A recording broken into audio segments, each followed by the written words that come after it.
Hi folks, you're with us today at your Pushback channel, and thank you for joining this audio live stream. In this essay, I'd like to talk about the amount of lawyers and indeed the entire legal infrastructure that's available to support the globalization project and all its manifestations, and also there to oppose or push back against those who would question or oppose the globalization project. Whereas on the other side, that is those who are organised, if you will, to oppose and question the globalist project through the courts and through the proper channels. There's almost nobody there. In fact, it's hard to find any organisation or any organised infrastructure, legal infrastructure, to fight back against globalisation. This is all across the Western world. Now, there are little pockets of opposition to globalisation. For example, that rather unfortunate Christian Baker, who's being targeted by the state, in effect, at the taxpayer's expense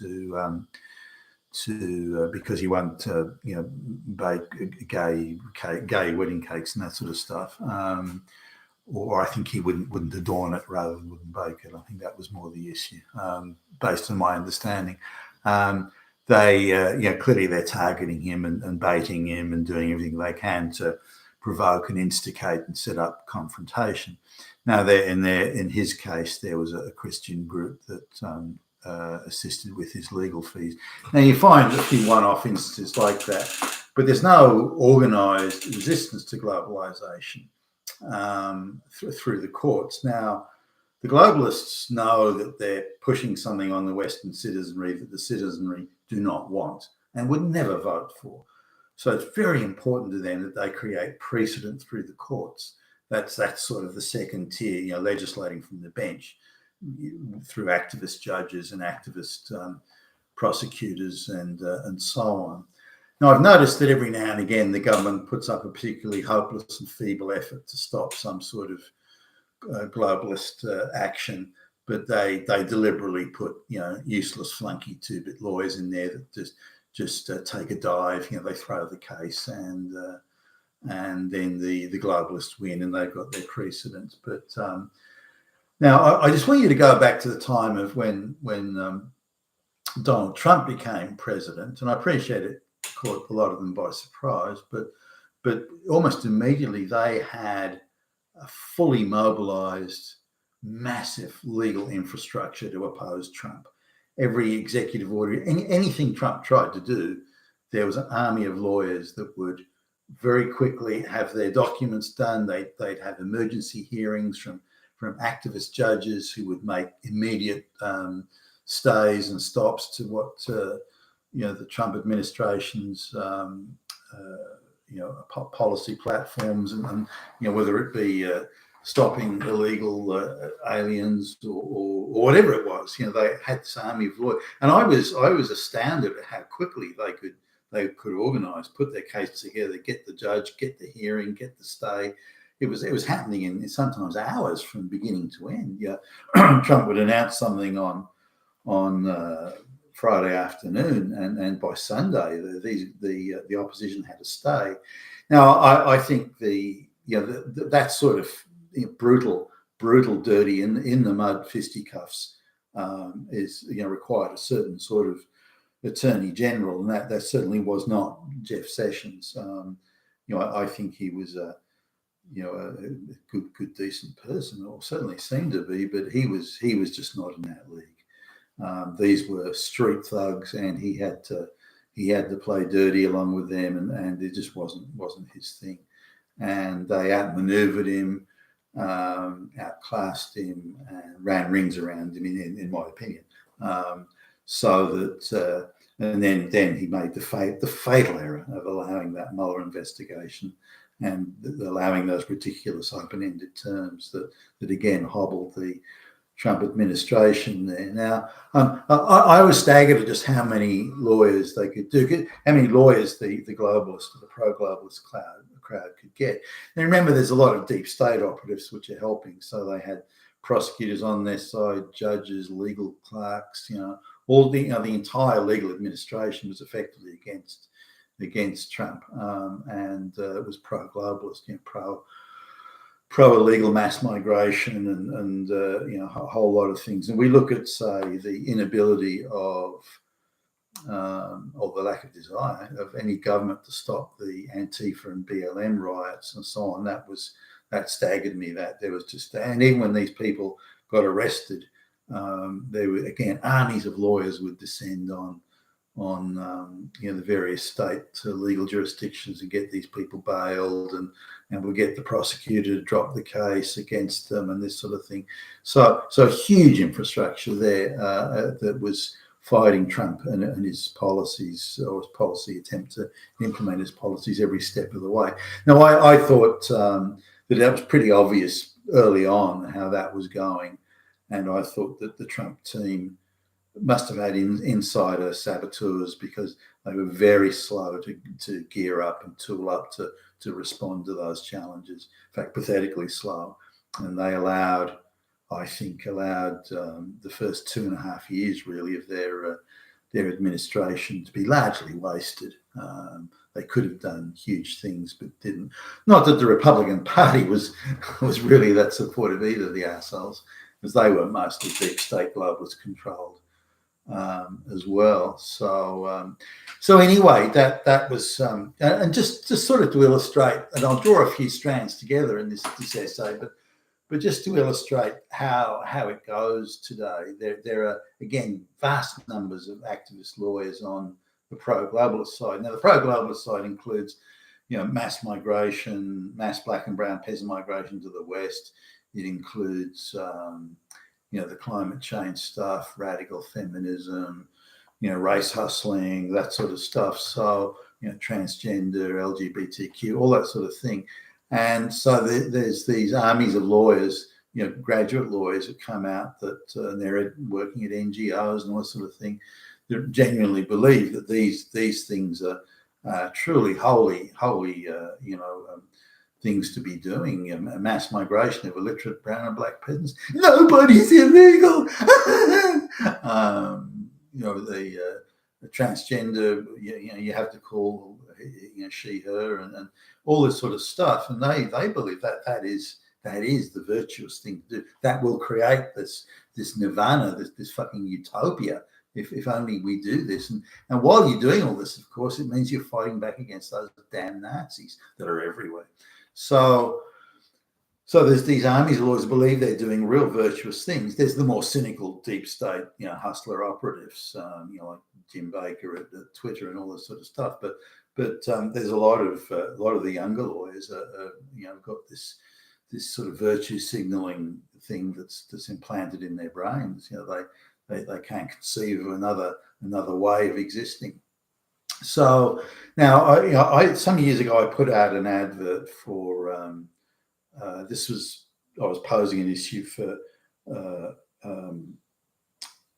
a man going through the divorce court and a woman going through a divorce court. Now, we all know that women win nearly every divorce court case. They get the house, the custody, and they only don't get it if they don't want it, or if they have an income vastly higher than the man, and a long history of it.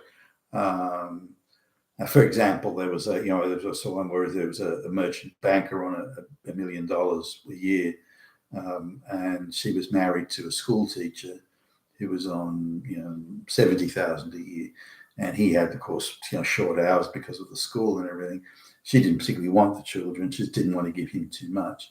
But he won that case. But given that vast $70,000 a year or whatever it was, compared to $1 million a year, that's hardly a close call. But those situations are extremely rare. But I put out an advert saying, here's a man who's up against it in the divorce courts. You know how biased the divorce courts are against men. I'm looking for pro bono lawyers for this man. So, and then the phone number to contact. Then on the other side, on next advert, it was a woman. And so I made the advert clear, while the woman's going to, probably going to win, but we have to make sure she gets the maximum payout and, gets every cent she can out of him, feminism and da-da-da. So I dressed it up as a feminist diatribe, in effect. Now, I don't think it takes any great feat of imagination to work out there was not one call.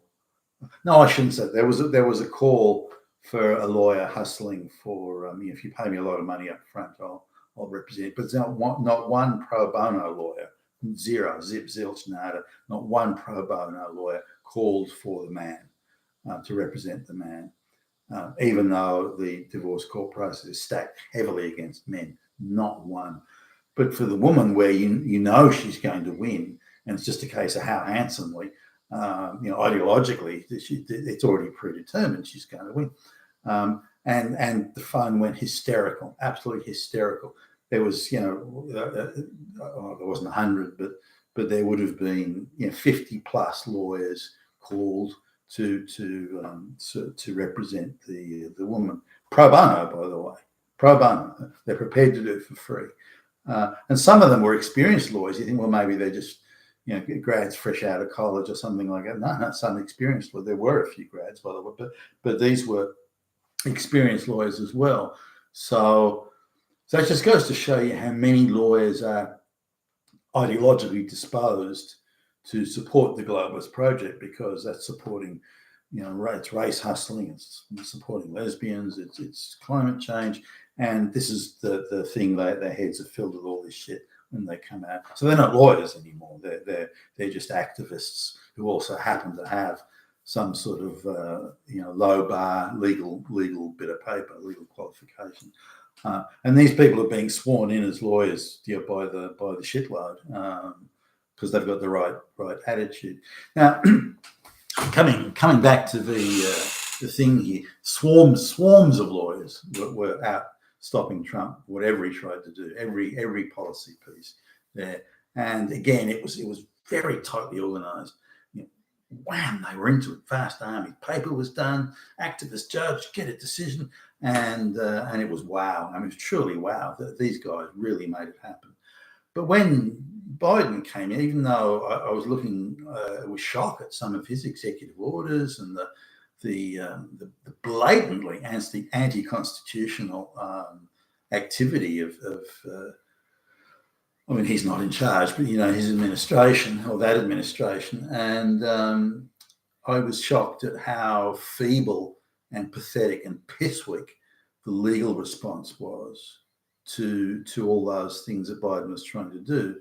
Now, there's been a few sort of cosmetic wins here and there, but these are anti-constitutional behaviours that are screaming out for to be opposed. And but the feedback I've been getting, and I've asked around, and somebody said, well, given that the deep state controls the local courts and the regional courts and the state appeal courts, it's going to cost millions to get it to the Supreme Court, where we think we can win because it is anti-constitutional. But it's going to take so much time and so much effort. I don't have the time to do it. So there's no army of pro bono lawyers, not like there is on the other side. There's no army of pro bono lawyers doing this. Why not? Why is there not an army of pro? I mean, these are terrible things that are happening.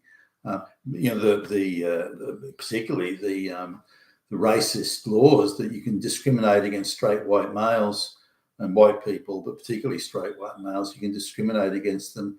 And that's fine. That's okay. Nothing wrong with that, even though it's directly against the law and against the amendments in the Constitution. And yet no one's prepared to fight that. Excuse me.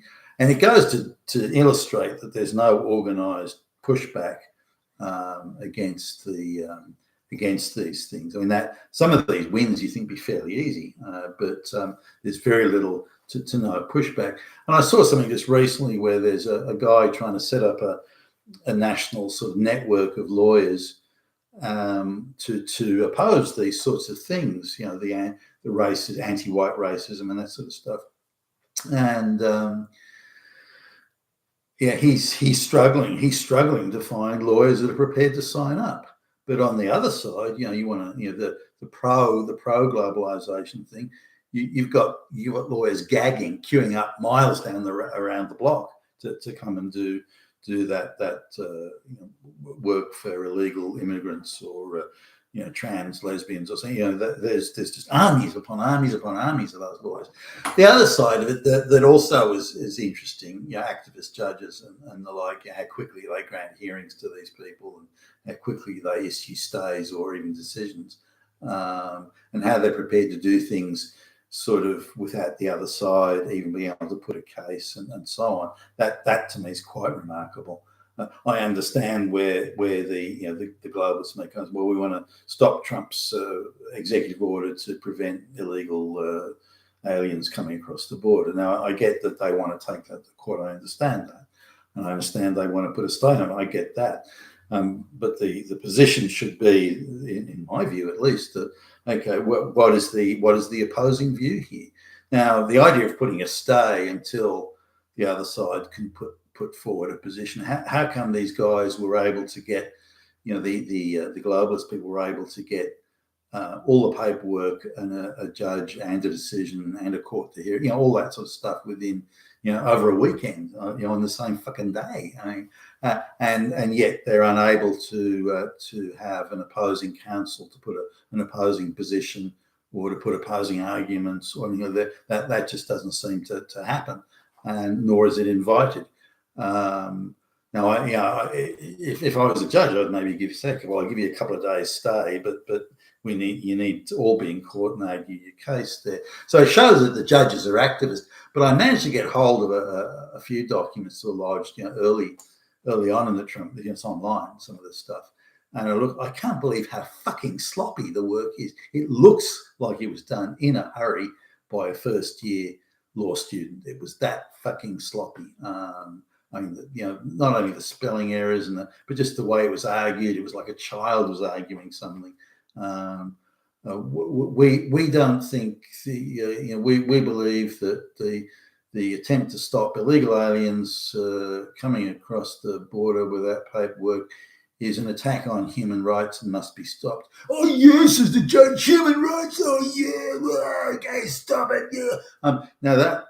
The presentation and the arguments were all ideological and piss weak, and so you think, well, why would any judge act on that? So clearly, the judges are activists. I want to talk about something else as well that I've noticed, that lawyers in the West have, because the globalists have taken over the government, taken over all Western governments, and if you look at, say, the activism of the Merrick Garland Department of Justice in the United States, they're just a partisan bunch of globalist hacks that are there to stop any opposition or questioning of globalization. That's all they're there for now. They're just globalist enforcers. Now, and they're prepared to tell any lie, do any setup, and make any fictitious allegation to achieve their objectives, which is very scary. But because the Departments of Justice and all these sort of, the court, the whole legal infrastructure has been infiltrated by activists, and the politics from the top is globalist control.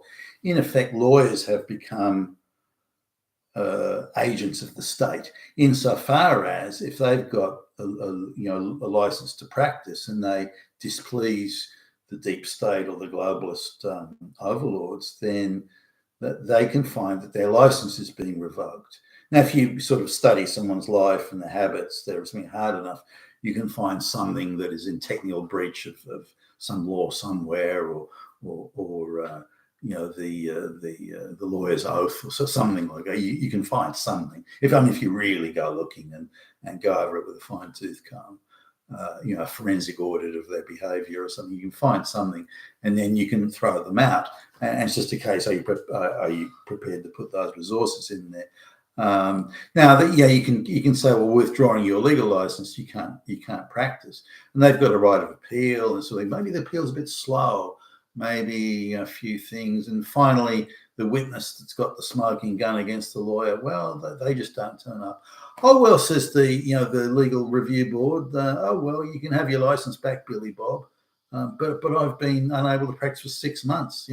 I've lost my job at the law firm. I've lost serious income. I couldn't pay my mortgage, and I've lost my house. Oh well, that's too bad. You better not offend us next time, or you know what'll happen. So they've got various ways of getting at these lawyers. And if you look at the divorce courts, as another example, effectively the lawyers there, and I've seen cases when you look at the correspondence and the recorded messages, the recorded conversations between the the male client and the lawyer, and you can see the lawyer is in effect working for the state. They are working for the government. The government has an ideological policy regarding this, and these lawyers don't work for you. You're paying them, but the lawyer actually works for the state. The lawyer's job isn't to represent you. It's to get you to concede to what the state wants, the outcome the state wants. That it is. It's a bit like the plea bargain sort of thing. That the lawyers representing a lot of those people for the January 6th, not all, but representing some of those people for January 6th. Their job isn't to represent their client. Their job is to encourage the guy to take a plea bargain and do some time in prison. So we said, well, look, he must have been an insurrectionist. He's doing prison time. So that sort of stuff. And increasingly, I think the entire legal establishment and every practicing lawyer is in effect going to be the equivalent of some sort of a KGB agent in the Soviet Union. They are there to make sure that anyone that opposes the globalist project ends up in prison or is fined or somehow neutralized. So I think that's what's going on, but I'm fairly sure that's what's going on. But really, until we can build a legal infrastructure to fight back against these blatant illegalities, all over the United Kingdom, Australia, and certainly the United States, that is the leader in the globalization or championing of the globalization project.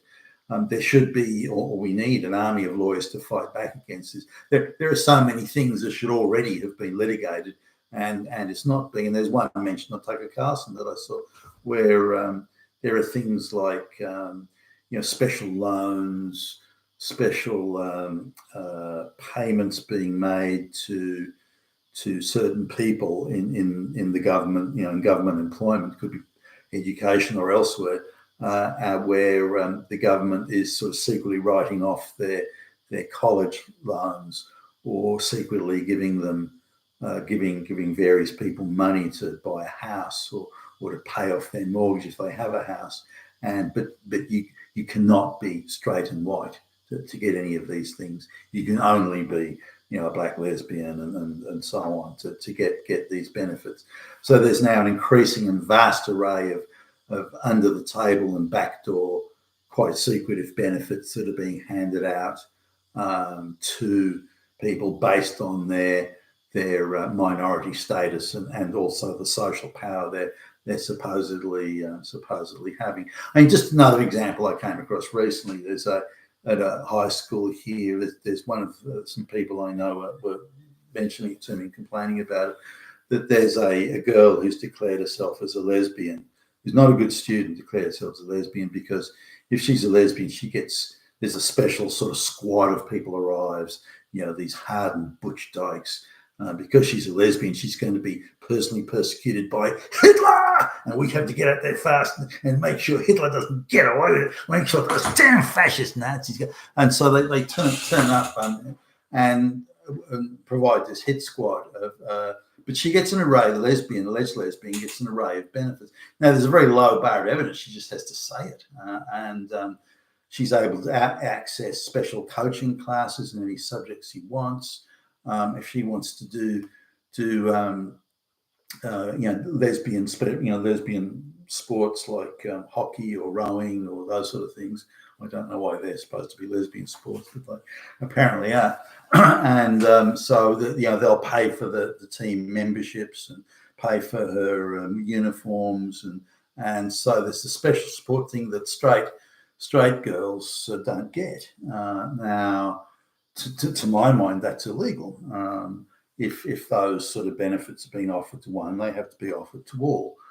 This arbitrary determination of social power and its consequences, and that justifies it all, and it's signed off by government people. I think that's bullshit. I think it's completely unacceptable, and I think those things should be opposed legally.